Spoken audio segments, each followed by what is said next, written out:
best pan in, but it worked. Hope you guys can hear me. Thanks for joining us on another Friday here.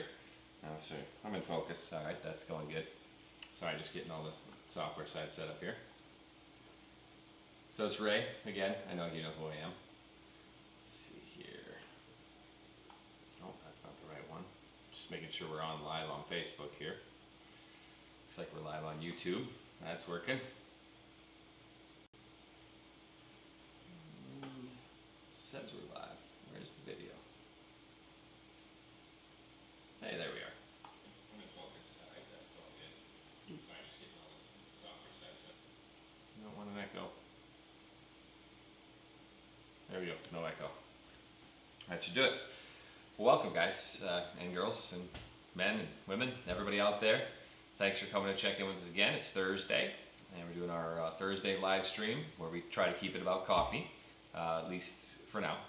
We do still plan to eventually do interviews, mostly with people in the coffee industry, and to talk a lot about brewing coffee, eventually growing coffee, and all the things that go into it. So we like to keep these live so you guys can ask questions as well. So if anything I'm going over or any questions about how we're doing, feel free to post them up in chat. I should see them pop up. And as we do get a little bit back into normal, we will have someone helping me with these a little bit more, but I kind of do it on my own, so I apologize for any technical difficulties. I will be handling those myself. So I hope you guys have had a good week, and this is going to be another episode of the Coffee 101, as we call it, the coffee brewing workshops. And today we're going to be talking about the ratio of coffee. And you may have heard this before. Some of you may know what this means, and if you're like me, I really had no exact idea what it meant before. I thought it was just a scoop of coffee into the coffee maker for every coffee cup. And that works for cheap coffee. But if you're buying the good stuff, you want to do it right. It's like a recipe for fine French cuisine. You can't just wing it if you want it to turn out exactly right. You got to know what you're doing. And with high quality coffees, it helps a lot too. Controlling the ratio of coffee to water will control the flavor of your coffee. It's going to make sure that you're getting the flavor that you like. And there is no perfect answer. I've probably said this 100 times. It's about what your flavor is, what you like to taste in your coffee. And this ratio can help you dial in a coffee that's almost perfect to make it perfect. So I know we've gone over water, we've gone over coffee, and we've gone over grind size, I believe, if I'm remembering correctly. I know that's a video I want to do, so if I haven't done it, I will. But we want to make sure you guys can be brewing your best cup of coffee at home. So the ratio, again, we're talking about coffee to water, and most people in the industry will say things like 15 to 1, 16 to 1, 17 to 1, 18 to 1. Now these refer to the grams of coffee to grams of water, and the coffee is the smaller number, right? Water is what makes up most of your coffee. So the strongest ratio would be the 15 to 1. 1 gram of coffee for every 15 grams of water. And then of course, if you want to reduce, you're looking at the 18 to 1. And you'll find your perfect cup somewhere in there, but they're also not hard and fast rules. If you really like it at 19 to 1, or you really like it at 14 to 1, great, as long as you like it. Now there is really only one way to control your ratio. You have to have a scale to weigh your coffee and weigh the water. Using tablespoons and measuring cups, you're actually going to get different amounts all the time. Now with liquid, you're going to be pretty close, unless you've got one of those big measuring cups with the graduation on the side. It's never going to be the same, and a gram difference can make a big difference in flavor. I was skeptical of this at first, but I found that it is true. Adjusting it a half a gram at a time for the amount of coffee you're using can change the flavor in the cup and reduce or increase bitterness and astringency or the sourness of your coffee. Now typically what they say with almost all coffees, the more you decrease your ratio, or I guess increase the amount of coffee to water, you're going to be increasing the astringency or bitterness of the coffee. And as you go to decreasing the amount of coffee to water, or a higher number, 18 to 1, you're going to be increasing the sourness of the coffee. And you're actually looking for a perfect balance between bitter and sour. so that it tastes great on your palate. Now, there are other variables that play into this. Again, grind size, temperature of the water, and brewing times. So all of these are adjustable, and they all will change the flavor in different ways. But the ratio is very important. Being able to weigh how much coffee you are going to grind will also help you from wasting any coffee in the morning. If you're looking for that exact cup, instead of just dumping a bunch of beans in and grinding it all up, you weigh the coffee beans before you grind them. And then you'll also learn how much your grinder actually keeps if you weigh the grinds afterwards. Because all grinders, even the incredibly expensive grinders, do not give you all your coffee back. There is loss. Some of it disappears into the grinder, into the air, behind the collection cup, into the wheels themselves, maybe into the casing, never to be found again. It's the grinder tax. So you need to find out what your grinder takes out. Now, most grinders are pretty good. I actually use a hand crank grinder. I lose almost nothing because it is an incredibly simple device. But if you have any of the mechanical grinders, you could be losing as much as a quarter to a half gram of coffee when you're grinding it up. So knowing that, you'll learn how much to put in to get the right amount out. And then that can factor into your ratio. So weighing the coffee beforehand will help you get an idea of how much you're going to have afterwards. Weighing the grounds after you grind will get you that number for your ratio to water. And going with something simple can be very easy. Once you've dialed into your cup, you'll know it. You could repeat it every time. I personally, every morning, grind up 30 grams of coffee, and then I brew that with 500 grams of water. And this actually equals out to something that's about a 16.2 ratio, I believe, if I'm remembering right. I don't look up the ratio every morning. I know how much coffee I like to put in for the coffee I'm brewing. But people like it, again, stronger or weaker. This does also affect the caffeine content a little bit, of course. More coffee, more caffeine. Less coffee, less caffeine. So this can help you find that balance as well. Some of us are more susceptible to caffeine than others. But the final step to this is being able to weigh the water. When I say 500 grams of water, my French press sits on the scale, and after I put the coffee grounds in, I zero it out, and then I add water and slow down at the end and try to get it exactly at 500. And I will tell you, it's not exactly 500. You know, I am making coffee at 5:30 or 6 in the morning. It's sometimes 5:10, sometimes it's 5:05, sometimes it's exactly 500. And feel pretty good about those days when you nail it right on. But this will help dial in your cup of coffee. It'll help you get to that flavor you're looking for, make sure that it's the same every time, and actually help you discover those subtle flavors that are in your coffee that you might be missing. So even if you think your coffee is perfect right now, one day if you want to try adding a little more or taking a little out, adjust your ratio, see how it tastes. It could get better. Now it also could get worse. So there is that part of the experiment as well. For those of us who don't remember everything, again, going with simple numbers, 30 and 500, easy for me. But if you find out that yours is exactly 31 to 472, great. Right down on the fridge, right? You'll remember it. Have it right there so you'll know what to put in each day. So being able to control your ratio of coffee will give you control of the flavor. Now there is one ratio that's an outlier I want to talk about, and actually talked about it in our last Thursday's video when you're making cold brew. You're actually using a 4-to-1 ratio when making cold brew. You use a lot more coffee. So personally, we do not use the extra fancy or pea berry to make cold brew because you're using a lot more for less coffee afterwards. Now you're going to have more caffeine impact. You're going to get a completely different flavor profile out of it. So again, if you love cold brew and you want to use whatever coffee you want, that's fine. Just again, know you're going to burn through it a bit quicker. But the 4-to-1 ratio is also not a hard and fast rule. That can be adjusted to create your favorite cup of coffee. So that just gives you guys an idea of where to start, what you should use, and start dialing in your cup of coffee. So this is, again, a minor step. It's just a tiny little part of your brewing, but it's just as important as the right coffee and the right water, the right temperature, and then also brew time, which again will be our next video. We probably do. And then we'll branch off into what I call Coffee 201, where we're going to talk about the different methods of brewing and how to improve each one of those methods. What tips and tricks we have learned over the years, what we've heard from the experts in the industry, and what different devices there are out there, and how they work and how they change things. And we have not tried them all, and hopefully one of the things I hope to add to this channel is trying some more of those devices. So again, if you watched last week's video about cold brew, you see I broke out what's called the Dash, a instant cold brew maker. It's definitely cold. It was definitely coffee. I don't think I'd call it cold brew. It did not have the flavor that I normally get out of my cold brew coffees.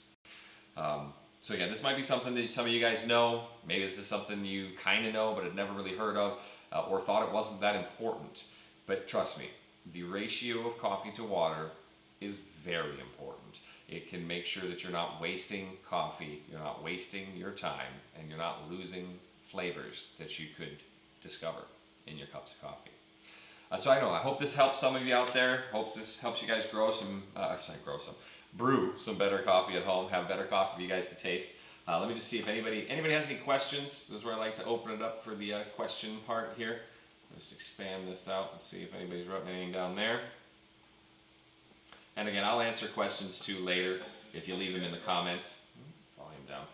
So I'll check in again on these videos. I always try to keep updated on what's going on, and the other people here help me out with social media as well too. So if something I've talked about in this video, you got something you want to know more about, post a comment on the video, either on Facebook or on YouTube. We'd love you guys to give us some more comments and feedback on YouTube, even if it's just a, hey, you guys are doing great. We are trying to build our YouTube presence as it will be. I kind of explained this, and I'm sorry to harp on it again. I'm going to keep going on it until things are working the way we need. But Google is literally just a search engine. So people watching your videos and watching the whole thing, helpful. People liking, hearting, making a comment, that really helps a lot as well. Share it with your friends and family who you love and who love coffee. Have them watch our videos too. Even if you got all you need out of it, just keep it playing and mute it in the background till you go do something else. Again, playing it to the end really helps us out.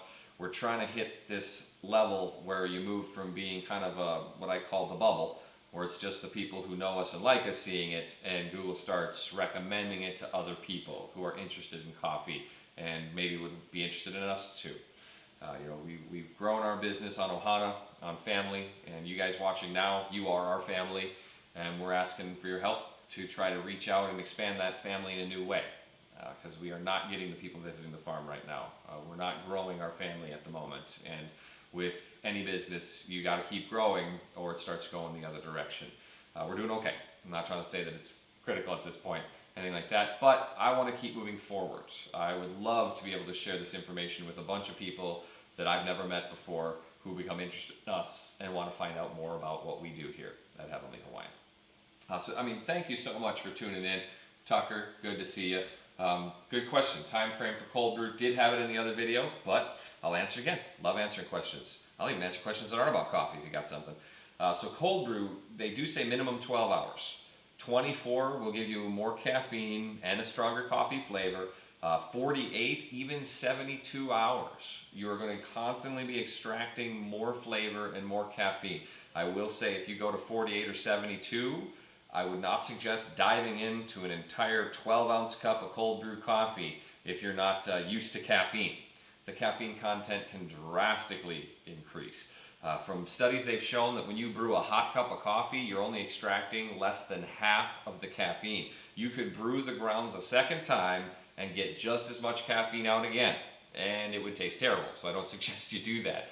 But when you do cold brew, that longer steeping time, you are going to get more caffeine out.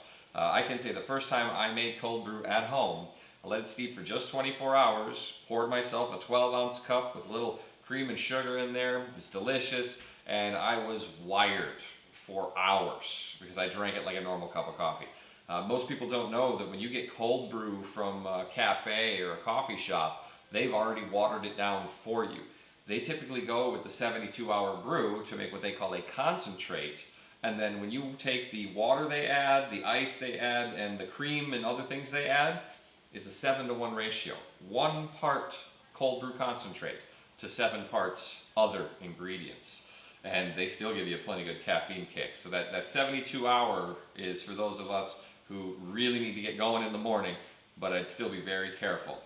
Caffeine is one of those things where you go from just the right amount to I'm not feeling so good right now. I a little overcaffeinated myself. So be careful with your cold brew. It can jump on you quick. So very good question, Tucker. Thanks for tuning in again too.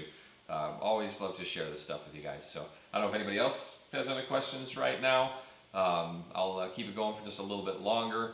I've always got a million things to do around the farm, but I look forward to these videos. I really like kind of sharing information with people. Anybody who's come taking a tour knows I'm very, very informative. I love to share everything I know about coffee. So we just want to help you guys out. And I would also love to see either some direct messages or comments on the videos about other things you'd like to know more about coffee. If you want to find out more about the plant and have me focus that direction for a while, I do plan to do it, but this was where we thought we would start first with what you're doing at home. Probably the greatest benefit to you. Once I've got these all out, I will then go through and do more about the tree itself and kind of the process from seed to seedling to grafting, planting, growing. I did a little bit on pruning and trimming already, but I'll get more in depth with that too, just to share everything we do here on the farm with you guys. Some of you may know from the video, we had a good meeting yesterday with some people about coffee equipment. New processing equipment, some new drying methods that will actually help improve the quality of our coffee and actually reduce costs for us, which again, important for any business to be able to constantly focus on. We're trying to actually upgrade everything around the farm here, take this time to kind of improve what we do and focus on the future and see where we can save money and improve quality. Always. We're never going to cut corners to cut quality. It's always about what can make better coffee. So, yeah. Glad you guys tuned in. Again, hope you find something useful out of this video, and hope you guys are staying safe out there. Hope everything's going well for you and your family and your loved ones. We're always praying for you here at Heavenly Hawaiian. Hoping you guys can keep enjoying good coffee right at home. And please, if you haven't already, like our videos, comment, go to YouTube, subscribe to the channel. If you really like them, hit that little bell and you'll get a notification every time we post another video or go live. I'm trying to do as many as I can, time willing, so get those posted out. And if anybody's interested in our Workstay program, check that out on the website. Get a hold of Allison. You can come stay with us, work on the farm, learn more in depth about coffee farming, what it just takes to get coffee to the bag to you guys. So that's always good stuff. We've got some new coffees. If you haven't tried our Kona Bright, which is our light roast we just came out with a few months ago, you can find that on our website. We've also got a couple we're working on, developing in. I don't want to go too much into it now because I don't know which one's coming first, but we got some other varieties as well as a unique coffee that I'm very interested in. I'm doing some R&D on right now. And just a hint for anyone who's paying attention watching videos, I've actually highlighted a plant we're growing on the farm, or something we're growing on the farm here a couple of times that you may wonder why we were growing it, and that is going to be part of what is going on with this coffee. So an Easter egg for you guys to hunt out. Maybe if somebody thinks they know, write it up in the comments here. See if you think you know what I'm talking about, what I might be mixing with our coffee. Other than that, I hope you guys have a great week. We're not going to be having a Pauhana Friday tomorrow, unfortunately, still. The laptop for Moose has not arrived. The one downside to living in Hawaii is you can't just run down to the store and pick up whatever you want. We got most things, but not everything, and shipping can take time. But I probably will still try to go live for a little while anyway. Maybe play a few tunes that I can. I'm not a DJ, but I can at least, radio DJ. I can play something out a little bit for you guys. Just again, enjoy some Pauhana, enjoy some Friday time before the end of the day. Well, I think I've rambled on enough. Answered Tucker's questions. Again, thanks for tuning in, and we hope you guys stay safe, and we hope to see you in the next video.